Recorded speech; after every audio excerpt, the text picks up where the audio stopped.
Hi chess friends, this is the FIDE master Sandro Santagati, and in this video we'll see another interesting variation about the Scandinavian defense with Queen A5. So d5, e takes d5, queen takes d5, knight c3, queen a5, d4, knight f6, knight f3. In the last videos we focused the attention about bishop g4 and bishop f5, and usually black move c6 and queen can go back. Now we can see what happens if black play, for example, knight to c6. This can be another option that black can do, and it can be very interesting to see what happens after that. Okay, after knight c6, I think we can simply play bishop d2 with the idea that now from the black queen is very hard to go away, and this pressure can be very dangerous. After this move, I think black can play or a6 to avoid that, because if you move now knight b5, this move is very bad for queen b6. Now the knight is under attack, you are forced to move the knight, and you can lose or the pawn d or the pawn b. Oh, sorry, the pawn b. So now the white position is bad. So if a6 is not a good idea, go immediately on b5, and it's much better for you to play bishop c4 with the idea that after that you have more control of d5, and now knight d5 can be possible with this nice threat. So if e6, it can be a classical mistake. You can see immediately knight d5, and now you can take c7 with a fork. So now white can reach a winning position. So if this, now I think black is forced to move away the queen, and an idea can be queen h5, for example, and in this way I can simply play also h3. If bishop g4 is not a big problem, because for sure I cannot take the bishop because there is the rook without defenders, but I can simply play bishop e2 to defend my knight, and if black will play e6, I can also play castle, and if bishop d6, I can take. Also, if it's a little dangerous, so if you like to play without this problem, I think it's better rook e1. Yeah, I think now, I'm sorry, yeah, rook e1 is less better now, because the idea about that is that when you take bishop, can be also possible bishop f1, and if black will sacrifice, you can play the maneuver with bishop f1, bishop g2, and your king can be safe. So there is this important difference between the two positions. So yes, my tip now is rook e1, and then take, or then if the sacrifice you have this maneuver. Very well, so this position is fine. Bishop takes f3 is not a problem for white, because you will take with the bishop, and then this bishop is very strong in this diagonal, so that's not a problem. And yeah, so if bishop d6, rook e1, and if castle to the next sample, now I think it's possible take, and my idea was also, if it's possible, not move the knight, because if you move the knight there is mate on h2, so it doesn't work.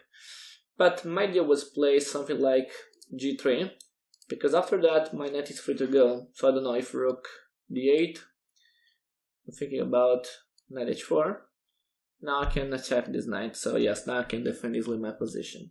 So yes, g3 is fine, I can defend, and after that black is losing with the piece down. Well, so yeah, rook e1 is very strong, and now white has no problem after that. So this is a very good move, bishop c4 after a6.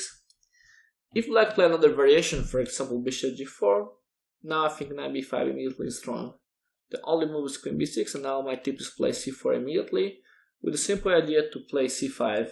So a classical mistake would be e6, because after e6 there is c5, and now the queen is lost, because a5 there is bishop, and if you go to a6 there is the fork on c7, and you will lose the queen for sure. So now I think the only move is sacrifice the piece, the bishop. But the interesting thing is that you can take the bishop, and then there is the fork, so white has a winning position. So after that, after c4, black has to play bishop takes, forced, queen takes, knight takes d4, and now knight takes d4, queen takes d4, queen takes b7. The point in this position is that after rook d8 I can simply play bishop e3 and my position is better because there are a lot of weaknesses on the queen side. And if black will play queen e4, that in this case is the main variation, I can simply trade the queens, play bishop e3, attacking a7, and then I will play g2, bishop g2, sorry, g3, bishop g2, and in this way I can make pressure against the rook on a8, and white has a better endgame. So white has the bishop pair with a better position, so white can be very happy about this position now. So this position is not a problem. Another option could be maybe bishop f5. But if bishop f5, I think now the position is winning after bishop b5. It's a very interesting idea. If e6, the simple idea is knight d5. The queen is lost. If you take my bishop, fork. It's a very nice for white disposition. Now white can win immediately. Yeah, so maybe now the only move is castle queenside for black, but you can simply take the knight. The castle is broken and you can simply play now knight d5. Don't fear for the pawn on d4, because if black will take, there is this move and you win the exchange. And you're attacking c6, so if you try to defend, I don't know, king here, there is also this fork, for example, and white is very, very strong. I think now white is winning. So okay, we can say to finish about this variation that usually is not a good idea for black bring this knight on c6 in the Scandinavian defense, and for sure with the idea bishop d2 you can take in each variation a very good position. So this is the idea that you must remember, that you can follow in this variation, and it can help you to take a better position. For this video is all. Thank you for the attention, and feel free to comment if you have questions about this video. See you for the next one, in which we will see the variation with the queen d6. Bye.